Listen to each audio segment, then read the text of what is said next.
আর আজকে আপনারা দেখেন, যখনই প্যালেস্টাইনের উপর আক্রমণ চলেছে, আমরা কিন্তু আমাদের পার্লামেন্টে রেজুলেশন নিয়েছি, এটাকে আমরা বিবৃতি দিয়েছি এবং পার্লামেন্টে আমরা আলোচনা করেছি।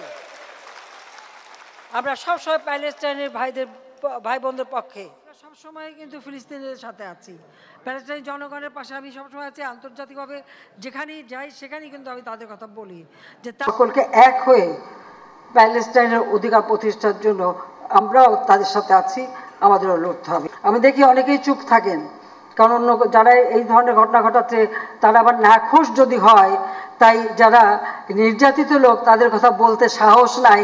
আগে আমাদের এইটা একটা ব্যতিক্রম অবস্থা ছিল যে আমাদের আগে পদ লিখছিল passport is valid for all countries except Israel and South Africa, Rhodesia. আমরা পরবর্তীতে সাউথ আফ্রিকা স্বাধীন হওয়ার পরে ওটা ডিলিট করি, আর এই গত বছরে না এর আগের বছরে ইসরায়েলটা ডিলিট হয়েছে। সেটা আমি বললাম যে আমাদের এটা খুব দুঃখজনক, একটা জার্মান কোম্পানি আমাদের ই পাসপোর্ট তৈরি করে, তারা পয়সা বাঁচানোর জন্য নাকি এটা এই এক লাইন বাদ দিয়েছে, কিন্তু আনফর্চুনেটলি আমাদের তারা কনসাল্টই করেনি। তবে আমাকে বলা হয়েছে এটা স্ট্যান্ডার্ড করার জন্য এই কথাটা বাদ দেওয়া হয়েছে, তাতে আপনার পাসপোর্টটা ইন্টারন্যাশনালি মোর রিকগনাইজেবল স্ট্যান্ডার্ড বলে। আর স্ট্যান্ডার্ডটা অনেক সময় পশ্চিমা রাষ্ট্রগুলো তৈরি করে। সুতরাং ওই আমাদের দেশেও আমার মিডিয়া যেগুলো প্রমোট করে পশ্চিমা ইস্যুগুলোই তারা মোটামুটি প্রমোট করে। আমাদের পাসপোর্টটা ইস্যু করে আমাদের স্বরাষ্ট্র মন্ত্রণালয়।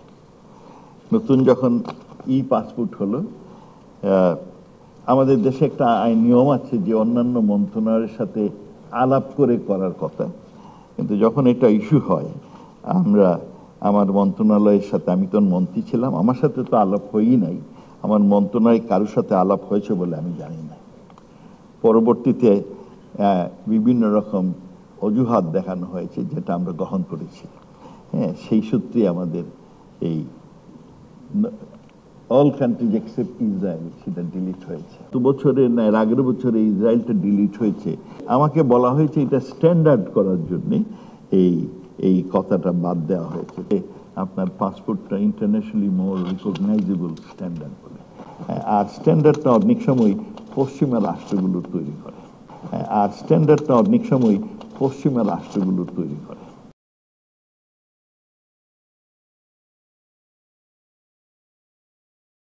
আমি দেখি অনেকেই চুপ থাকেন, কারণ অন্য যারা এই ধরনের ঘটনা ঘটাচ্ছে তারা আবার নাখোশ যদি হয়, আর স্ট্যান্ডার্ডটা অনেক সময় পশ্চিমা রাষ্ট্রগুলো তৈরি